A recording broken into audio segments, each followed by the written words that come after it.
So as far as I can tell, the thing that's going on with all the diets is entirely the placebo effect.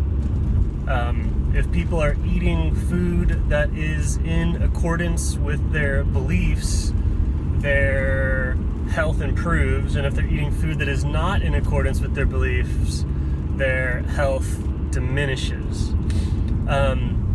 The thing is that people's beliefs are more than just what they consciously believe, but your beliefs are anything that you could be made to believe using sound reasoning or sound logic. That's what you actually believe. So in some sense there's arguments, beliefs, but then there's actually like terrains upon which arguments take place.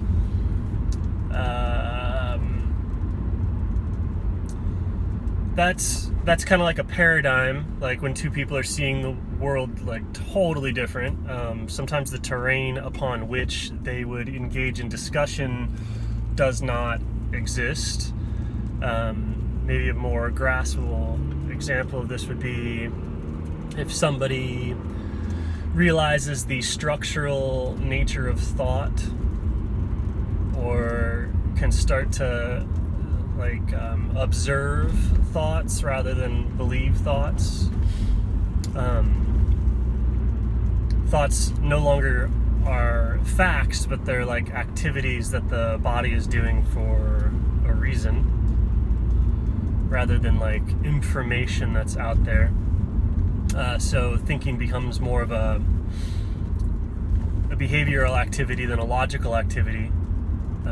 It's like a behavioral activity driven by desire, aversion, craving, need, rather than sort of what people think when they get disassociated into their mind, that the mind is capable of rationally pursuing ideas and then going after only the truth, which it can do that, but when the mind is actually set towards going at truth, it sees through itself, and it sees that the mind does not go after truth. The mind is actually in service to the heart, sort of, but sometimes the heart is not necessarily always the person. Sometimes sneaky things are in the heart, but the mind is always in service to the desires, like the cravings and the aversions, or the need for attention.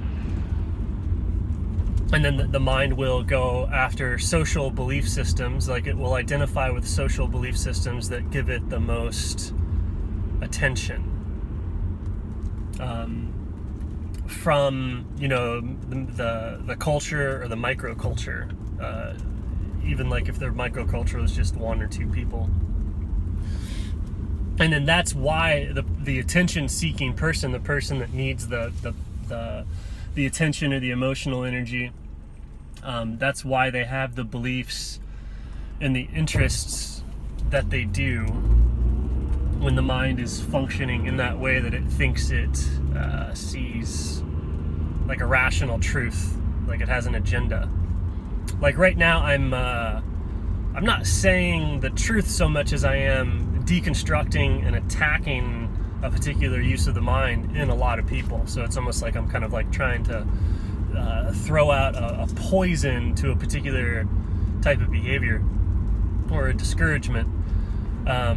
It's not because what I'm saying is like rationally true. It's like it's rationally true the same way that like some person is like stronger than another one, and their body can make the other person's body submit.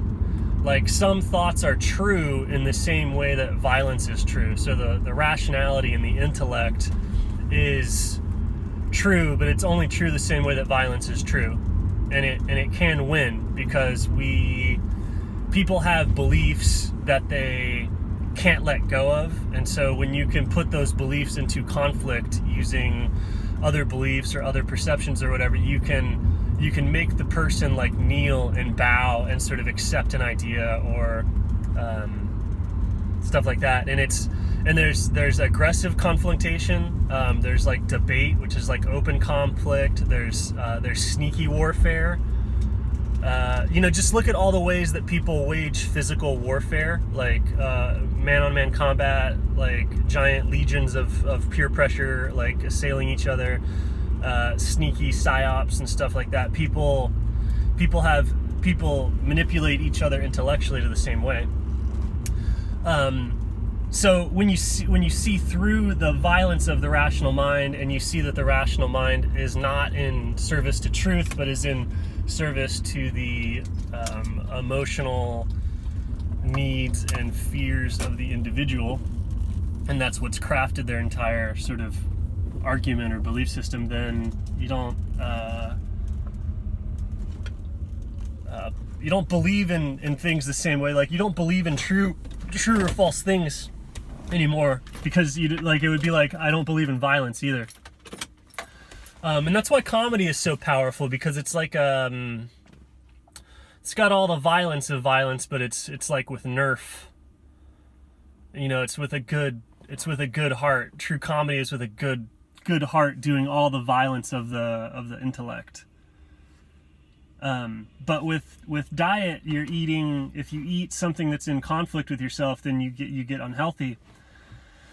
So that includes like all of the nutritional information and everything that people believe. It also includes people believe their history and their ancestry. And they believe that that's kind of healthy because that's what led to them, right? There's this unconscious belief that what your ancestors did is approximating health because it worked. Like, billions upon billions of beings die.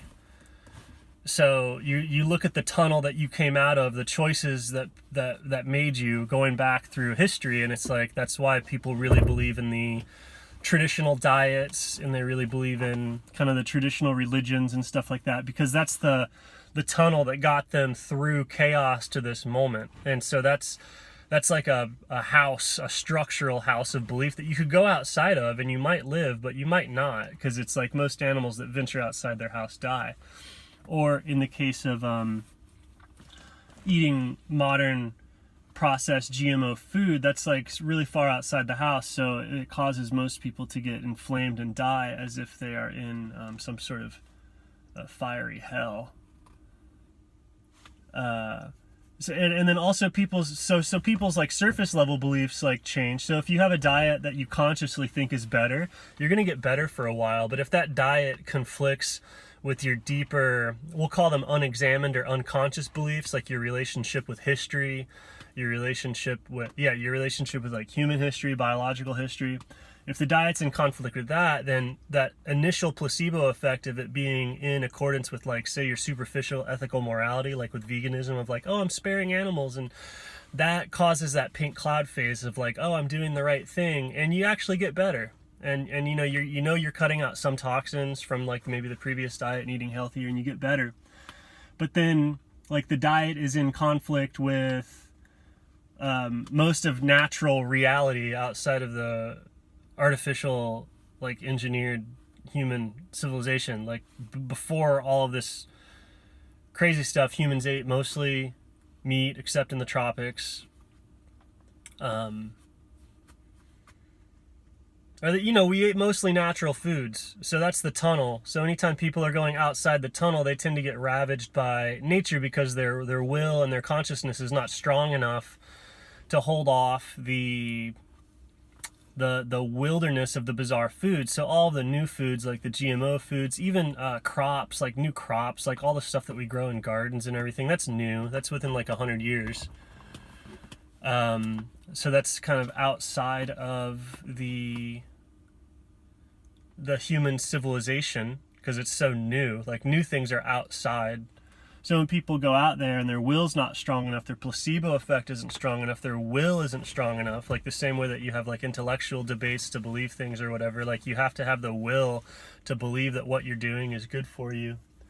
And it's hard to do that in some cases. Like, it's hard to have the will to believe that certain things are good when they're so far deviating from nature. Like, it's like if and it causes a weird psychological dissonance to eat food that's far from nature, because when you do that, you're declaring nature bad. So like when people are on high doses of supplements or eating like food that's grown through like genetically engineering, or even the vegetables and the crops, all the new crops, it's not just that, it's like the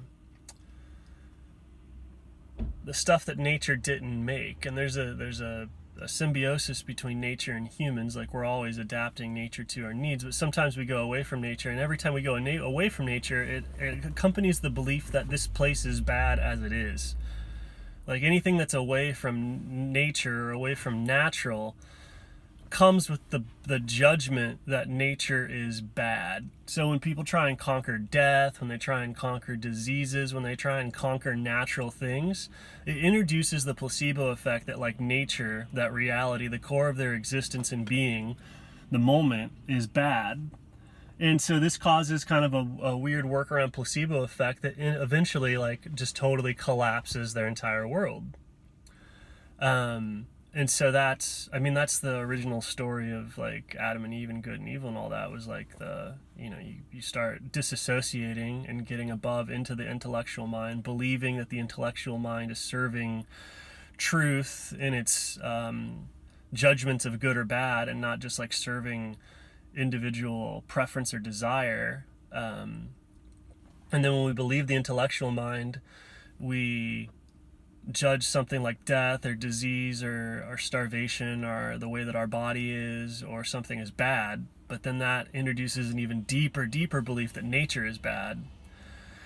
And then that gets passed on to our children as we like fight the way that things are instead of accepting and celebrating them.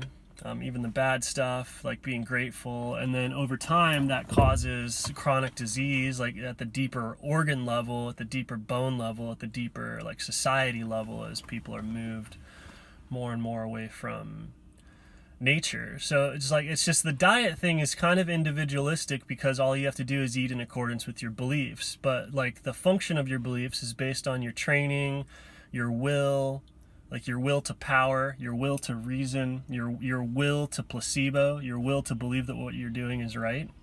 But then whenever your like will is in conflict with nature, you're engaging in a giant battle war with nature that causes like an escalating arms conflict and a move away from nature, and a rebound sort of placebo effect, because the judgment of nature is also a judgment of the self. So there's like a balance of like working with nature rather than trying to defeat or usurp nature. If we wanted things to be better, like you don't conquer the bad aspects of nature, you come to an understanding with them. Like with diet, that would figuring out who can or cannot be like vegan, or accepting that like death is a part of nutrition. Death is a part of life. Death is a part of eating. And then when that's accepted, then like the diet can become healthy. And if a person is like really rejecting death, then they're gonna not do very well on a diet that they think is killing something. Right? But then if death is part of nature, they're not going to do well long term on a diet that rejects death. So it's complex.